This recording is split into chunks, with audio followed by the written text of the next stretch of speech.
सबसे पहले बात करेंगे तमिलनाडु की। तमिलनाडु के इरोड में सीएम स्टालिन ने चुनाव प्रचार किया।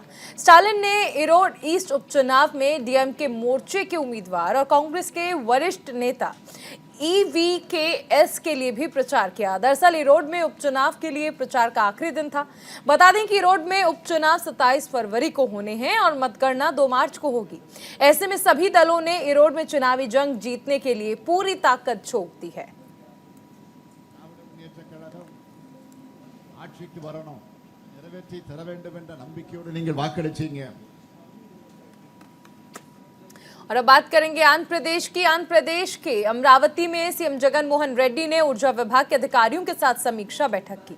इस दौरान उन्होंने ऊर्जा विभाग के अधिकारियों को सुनिश्चित करने का निर्देश दिया कि गर्मी के मौसम में बिजली की कमी ना हो और राज्य में थर्मल पावर स्टेशंस को लगातार चलाने के लिए पर्याप्त कोयले का स्टॉक बना रहे। साथ ही सीएम ने कहा कि यहाँ बिजली कटौती नहीं होनी चाहिए, जिससे कि थर्मल पावर स्टेशंस के कामकाज में कोई रुकावट ना आए और इसके लिए कोयले के पर्याप्त भंडार का रख रखाव भी जरूरी है।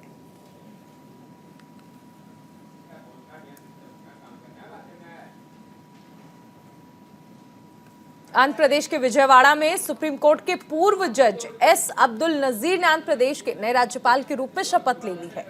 शपथ ग्रहण समारोह में उच्च न्यायालय के मुख्य न्यायाधीश प्रशांत कुमार मिश्रा ने नजीर को पद और गोपनीयता की शपथ दिलाई। शपथ ग्रहण समारोह के बाद सीएम जगन मोहन रेड्डी ने राज्यपाल का अभिवादन किया और उन्हें गुलदस्ता भेंट किया। आपको बता दें कि नजीर कर्नाटक में दक्षिण कन्नड़ जिले के दूर दराज गांव से आते हैं। वो अयोध्या जमीन विवाद केस और 3 तलाक केस में फैसला सुनाने वाली पीठ का हिस्सा रह चुके हैं। इसके साथ ही नजीर ने 2016 की नोटबंदी को वैध करार देने वाली पीठ का भी नेतृत्व किया था।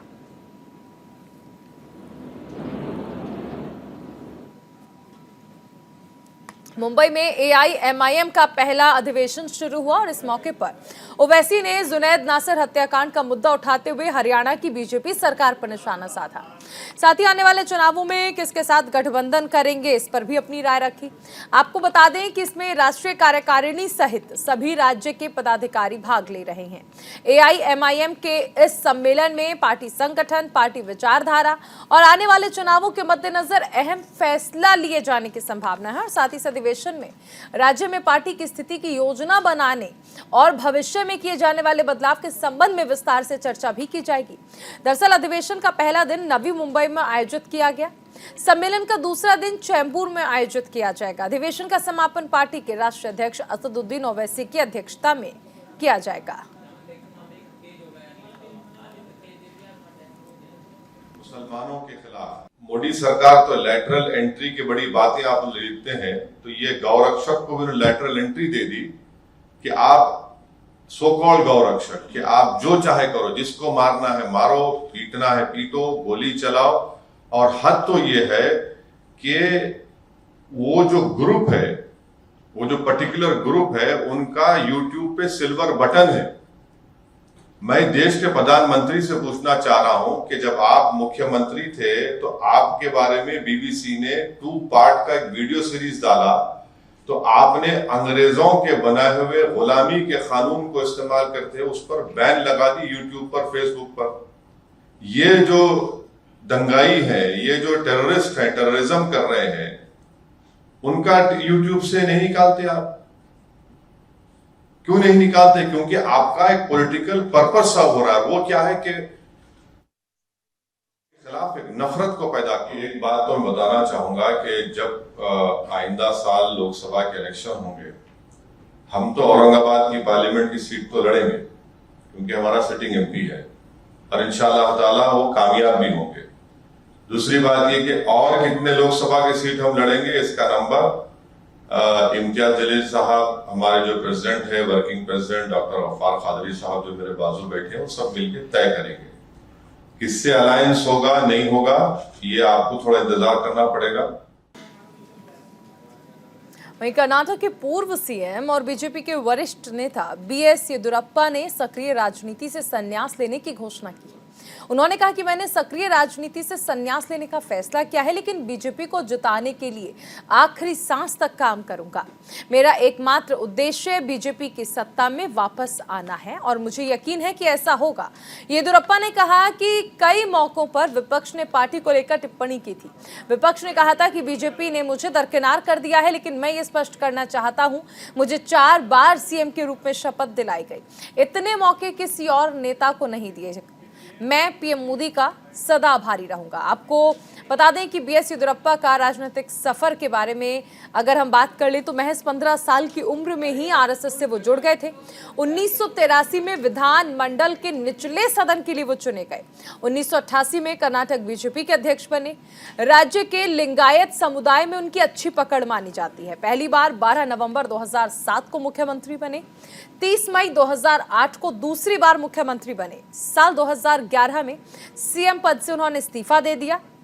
खनन घोटाले में नाम आने के बाद उन्होंने इस्तीफा दिया था। 2011 में अपनी पार्टी बनाने का उन्होंने फैसला किया। कर्नाटक जनता पक्ष नाम की पार्टी की स्थापना की। 2014 के लोकसभा चुनाव में फिर से बीजेपी में शामिल हो गए। तीसरी बार 17 मई 2018 को मुख्यमंत्री बने। चौथी बार 26 जुलाई 2019 को सीएम बने। 2021 में उन्होंने सीएम पद से इस्तीफा दे दिया।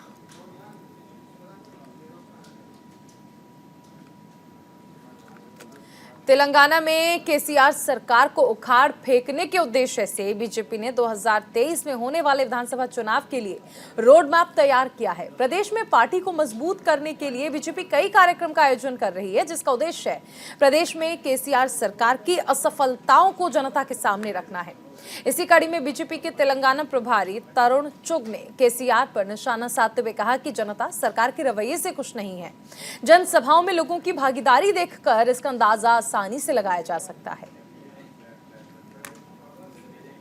हमने 11,000 सभाओं की योजना बनाई है और आज मैं रिपोर्ट ले रहा था 5,000 से ज्यादा सभाएं केसीआर के खिलाफ हमारी पार्टी ने की हैं। 5,000 और अगले 5-6 दिन में हम 11,000 का टारगेट पूरा करने वाले हैं। निश्चित रूप से एक बहुत बड़ा जंप है कि सैकड़ों की तादाद में लोग उनके खिलाफ सुनने के लिए आ रहे हैं और ये एक केसीआर की सरकार की जो ताबूत है, ये 11,000 सभाएं ये केसीआर की सरकार के ताबूत पर आखिरी कील साबित होगी।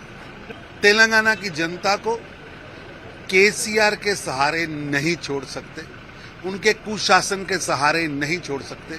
इसलिए तेलंगाना की जनता को इस भ्रष्टाचारी शासन से मुक्ति दिलाने के लिए, वंशवाद से मुक्ति दिलाने के लिए, इस अहंकार से मुक्ति दिलाने के लिए भारतीय जनता पार्टी के कार्यकर्ता लगातार काम कर रहे हैं।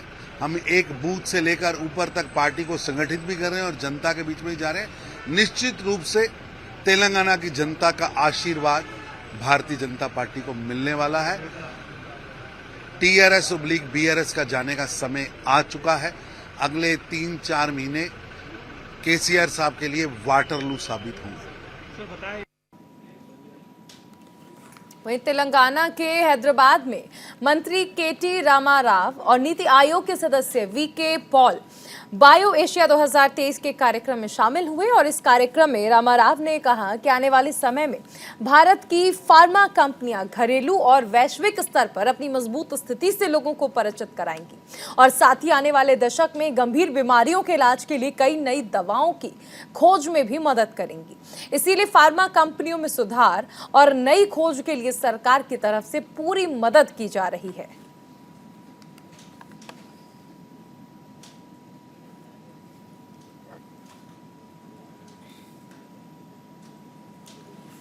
आंध्र प्रदेश के पूर्व बीजेपी प्रमुख और पूर्व मंत्री कन्ना लक्ष्मी नारायण टीडीपी में शामिल हो गए।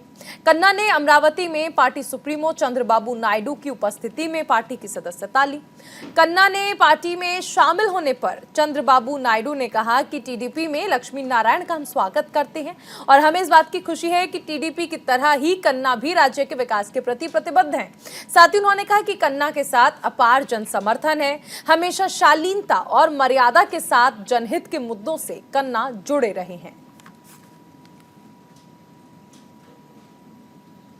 उधर बीजेपी ने हैदराबाद स्थानीय निकाय निर्वाचन क्षेत्र में एमएलसी चुनाव नहीं लड़ने का फैसला किया है। ये फैसला बीआरएस प्रमुख और तेलंगाना के सीएम केसीआर के एआईएमआईएम का समर्थन करने के फैसले के बाद लिया गया। बीजेपी ने पहले चुनाव लड़ने का फैसला लिया था, लेकिन बीआरएस और एआईएमआईएम के बाद आने के एक साथ बाद तेलंगाना बीजेपी ने चुनाव न लड़ने का फैसला किया। आपको बता दें कि सीएम केसीआर के समर्थन के ऐलान के बाद एआईएमआईएम प्रमुख असदुद्दीन ओवैसी ने ट्वीट कर लिखा कि एमएलसी चुनाव के लिए हमारे उम्मीदवार का समर्थन करने के लिए हम तेलंगाना के मुख्यमंत्री का धन्यवाद देते हैं। बीआरएस और एआईएमआईएम के एक साथ आने के बाद बीजेपी को वोट बैंक में सेंध लगाने का डर था, जिसके कारण बीजेपी ने एमएलसी चुनाव न लड़ने का फैसला किया।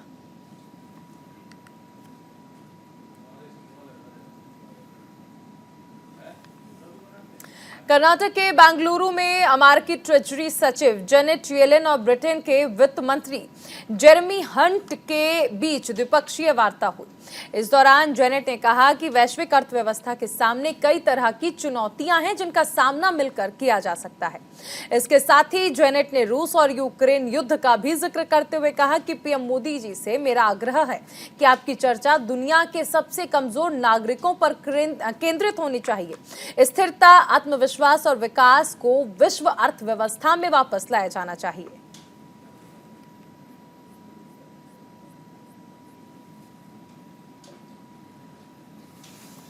आंध्र प्रदेश के विशाखापत्तनम में एनआईसीडीसी ने एक बैठक का आयोजन किया। इस बैठक में लॉजिस्टिक डेटा सर्विसेज लिमिटेड के सभी पार्टनर्स शामिल हुए। इस बैठक का उद्देश्य आईसीटी के सफल प्रयोग पर चर्चा करना था। दरअसल एनआईसीडीसी का गठन भारत में आईसीटी का प्रभावी ढंग से लाभ उठाने के उद्देश्य से किया गया, जिससे उद्योग के क्षेत्र में पारदर्शिता लाई जा सके और साथ ही उत्पादों की आपूर्ति का संचालन भी सही ढंग से किया जा सके, जिससे भारत में ईज ऑफ डूइंग बिजनेस में मदद मिलेगी।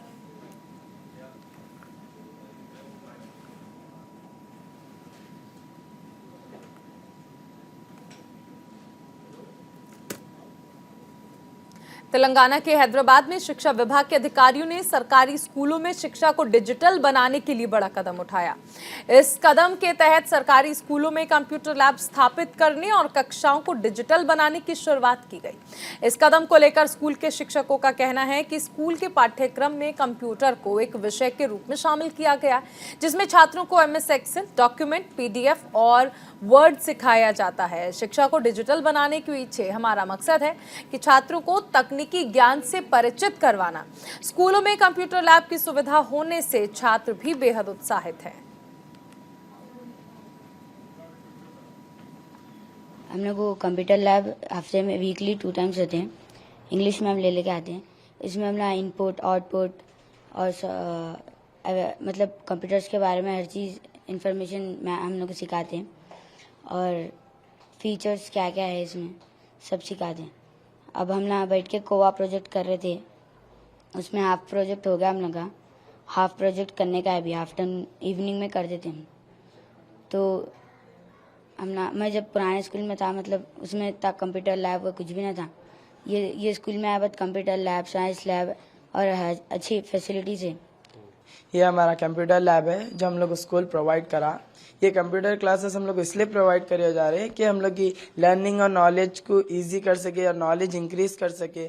हम लोग को कंप्यूटर टीचर भी है जो हफ्ते में 2 बार हम लोग कंप्यूटर क्लासेस हो रहे, और ये कंप्यूटर क्लासेस की वजह से क्लासेस में बहुत इंटरेस्ट आ रहा। और कुछ भी डाउट्स हुए तो हमारे इंग्लिश टीचर, हमारे कंप्यूटर टीचर बहुत फ्रेंडली है हम लोग के साथ। पूरे डाउट्स हुए क्लियर हो जाते हैं कंप्यूटर क्लासेस की वजह से। अब पहले जो कंप्यूटर बहुत हार्ड दिखता था, अब ऑपरेट करना, उसको यूज करना बहुत इजी दिख रहा।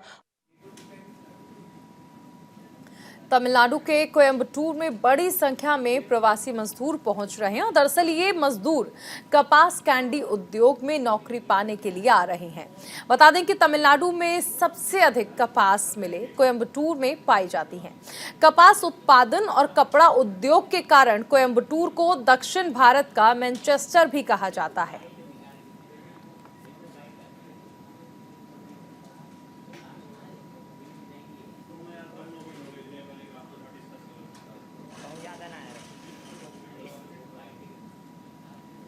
उधर रामेश्वरम में पंबन ब्रिज के मरम्मत का काम चल रहा है।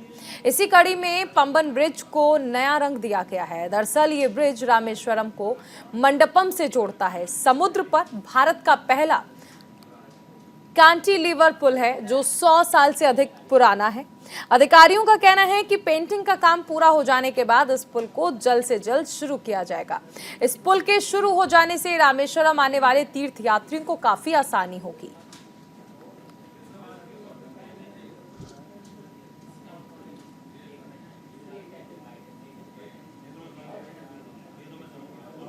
केरल के कोझिकोड में अंतर्राज्यीय विवाह काफी लोकप्रिय हो रहा है, जिसको ध्यान में रखते हुए गैर मलयालम भाषी महिलाओं को मलयालम सिखाई जा रही है। दरअसल कोझिकोड के ग्रामीण इलाकों में पड़ोसी राज्य तमिलनाडु और कर्नाटक के युवाओं से शादी करना प्रचलन दिन पर दिन बढ़ता जा रहा है। लेकिन जब कोई शादी के लिए यहाँ पर शादी के बाद पहुंचता है तो उसकी मातृभाषा कन्नड़ या तमिल होने की वजह से उसे बोलने और बात करने में दिक्कतें होती हैं। इस समस्या का हल करने के लिए यहाँ के स्थानीय क्लब आगे आ रहे हैं और इसी कड़ी में क्लब विवाहित लड़कियों को केरल की मातृभाषा मलयालम सीखने में मदद कर रहे हैं, जिसकी क्लास सप्ताह में 2 दिन होती है। बता दें कि मलयालम सीखने के लिए यहां 22 महिलाओं ने रजिस्ट्रेशन करवाया है।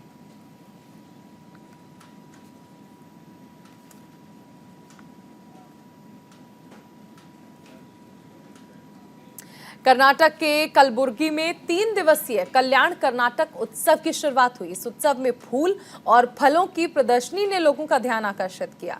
दरअसल कर्नाटक ग्रामीण विकास बोर्ड ने कलाबुर्गी में इस उत्सव का आयोजन किया जो 26 फरवरी तक चलेगा। इस उत्सव में आयोजन पर लोगों में काफी उत्साह देखने को मिला। बता दें कि कल्याण कर्नाटक उत्सव में बागवानी विभाग की तरफ से अलग अलग वैरायटी के फूल और फलों की प्रदर्शनी लगाई गई।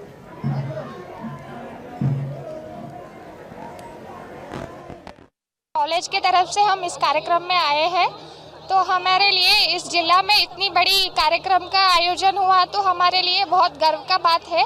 और इस कार्यक्रम में हम हॉर्टिकल्चर इसमें विभाग में आए हैं। यहाँ पर तरह तरह के फूलों से सजाया है। बहुत ही अच्छा तरीके से हैदराबाद कर्नाटक कल्याण कर्नाटक की तरफ से इतना बहुत कुछ हमें देखने को मिला है, तो हमारे लिए बहुत गर्व का और सम्मान का बात है। तो इसीलिए हम बहुत उत्सुकता से यहाँ पर आए हैं। यहाँ पर हम सब सम्मिलित। और इसी के साथ इस बुलेटिन में फिलहाल इतना ही। आप बने रहिए न्यूज़ इंडिया के साथ।